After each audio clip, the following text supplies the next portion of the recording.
창세기 17장 1절에서 8절의 말씀 우리 한 목소리로 읽겠습니다.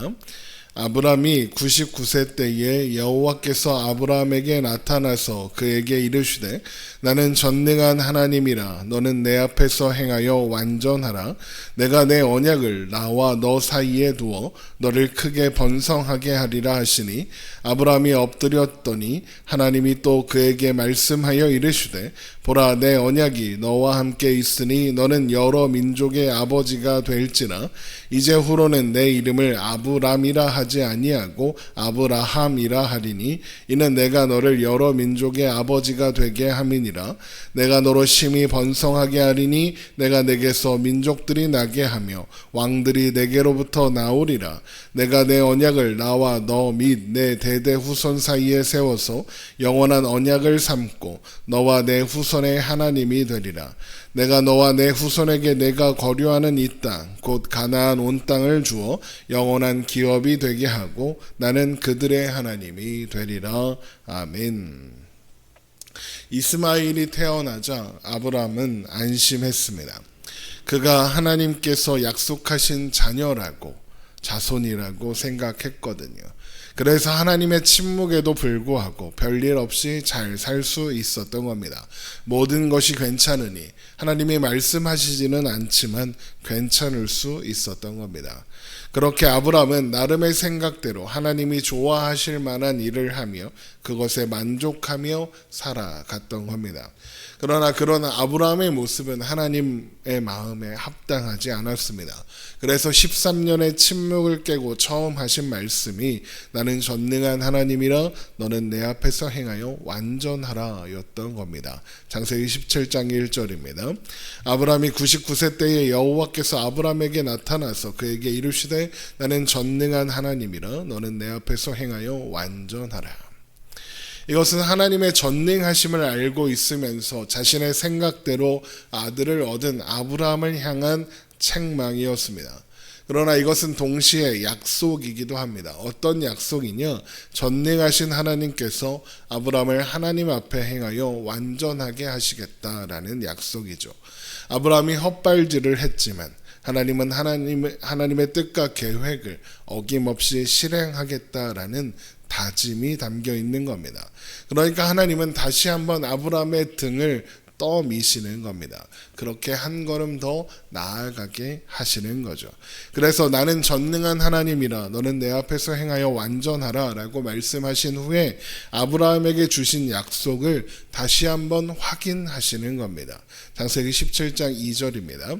내가 내 언약을 나와 너 사이에 두어 너를 크게 번성하게 하리라 하시니 아브라함이 엎드렸더니 하나님이 또 그에게 말씀하여 이르시되 보라 내 언약이 너와 함께 있으니 너는 여러 민족의 아버지가 될지라. 그리고는 드디어 아브람의 이름을 아브라함으로 고쳐주십니다. 창세기 17장 5절입니다. 이제 후로는 내 이름을 아브람이라 하지 아니하고 아브라함이라 하리니 이는 내가 너를 여러 민족의 아버지가 되게 함이니라. 내가 너로 심히 번성하게 하리니 내가 내게서 민족들이 나게 하며 왕들이 내게로부터 나오리라. 아브람은 존귀한 아버지라는 뜻인데 아브라함이라는 말은 여러 민족의 아버지라는 뜻입니다.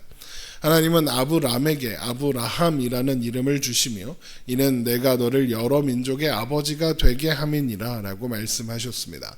그러니까 아브라함이란 이름은 내가 되게 하겠다라는 하나님의 의지와 뜻이 담긴 말씀이 담긴 이름이라는 거죠.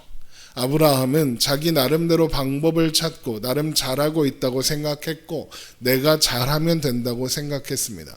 그러나 하나님은 아브라함이라는 이름을 지어주심으로써 그거 아니라 네가 하는 게 아니라 내가 되게 하는 것이다 라고 말씀하시는 거죠. 그래서 아브라함 여러 민족의 아버지라는 이름이 전혀 어울리지 않는 아브람에게 아브라함이라는 이름을 주시는 겁니다.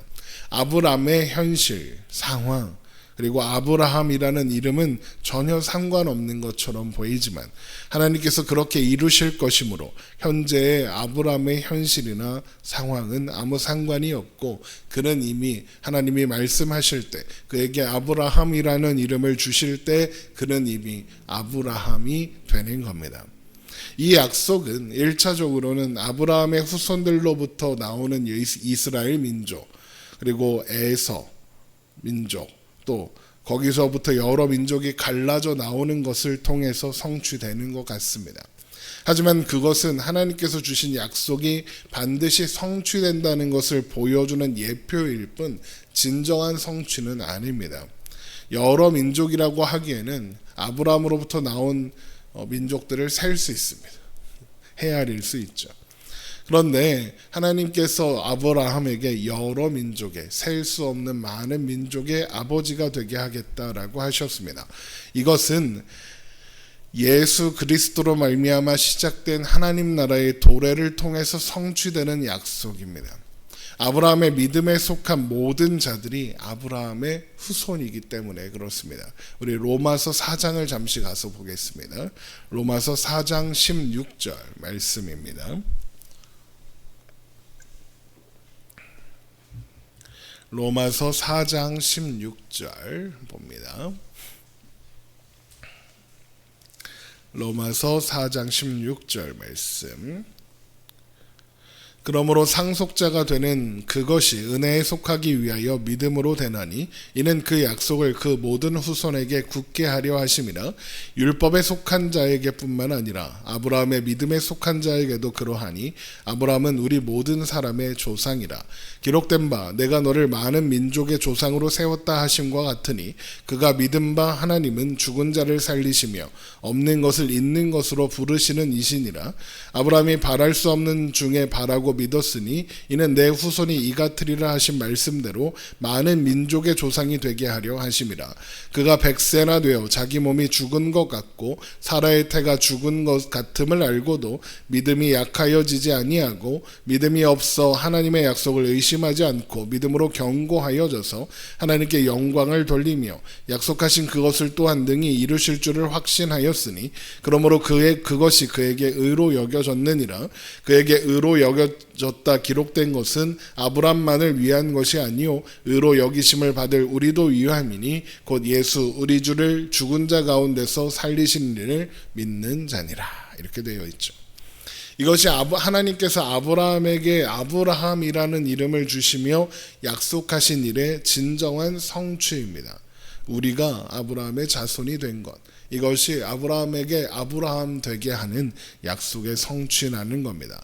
그래서 하나님께서 아브라함에게 주신 약속이 영원한 언약이 되어 아브라함의 모든 자손에게 전달될 것이다 라고 말씀하시는 거죠. 창세기 17장으로 돌아옵니다. 창세기 17장 7절 말씀입니다.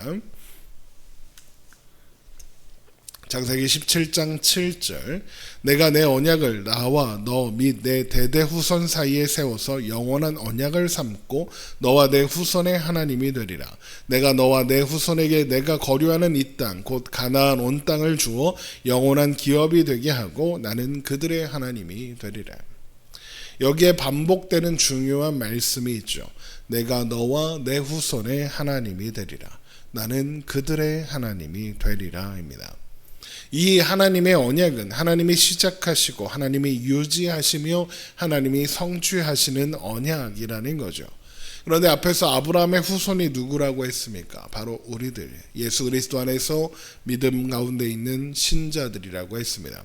그런데 아브라함으로 후손들이 하나님의 언약의 영원한 상속자가 되게 하시겠다고, 그 일을 하나님이 시작하시고 유지하시며 성취하시겠다고 약속하셨습니다. 그러니까 우리는 하나님께서 아브라함에게 약속하신 약속의 자손들인 거죠. 그리고 하나님은 그런 아브라함의 약속의 자손들에게 가나안 온 땅을 주어 영원한 기업이 되게 하겠다라고 말씀하셨습니다. 그러면 이게 무슨 뜻일까요? 오늘날의 그 이스라엘에 있는 그 팔레스타인 그 지역이 우리 땅이 된다, 뭐 그런 의미겠습니까? 당연히 아니죠. 가나안이라는 땅은 하나님이 함께 하는 것을 상징하는 장소일 뿐 팔레스타인 그 지역 자체를 의미하는 게 아니기 때문입니다. 하나님께서 함께 하시는 그 장소가 바로 가나안이죠. 그러면 우리에게 영원한 기업으로 주어진 가나안 땅이 어디겠습니까? 바로 하나님 나라, 우리가 살고 누리며 사는 하나님 나라인 겁니다. 그래서 베드로전서 1장 3절을 보면 우리 주 예수 그리스도의 아버지 하나님을 찬송하리로다. 그의 많으신 긍휼대로 예수 그리스도를 죽은 자 가운데서 부활하게 하심으로 말미암아 우리를 거듭나게 하사 산 소망이 있게 하시며 썩지 않고 더럽지 않고 쇠하지 아니하는 유업을 있게 하시니, 이 유업입니다.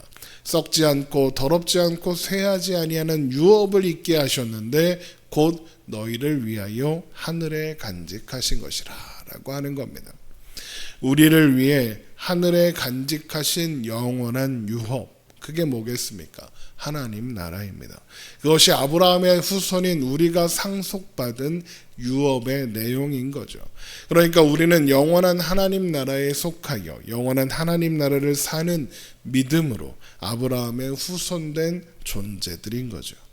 우리는 하나님께서 아브라함에게 약속하신 것들이 성취된 시대에 아브라함에게 주시겠다고 약속하신 영원한 유업을 누리며 사는 존귀한 하나님의 백성이라는 겁니다.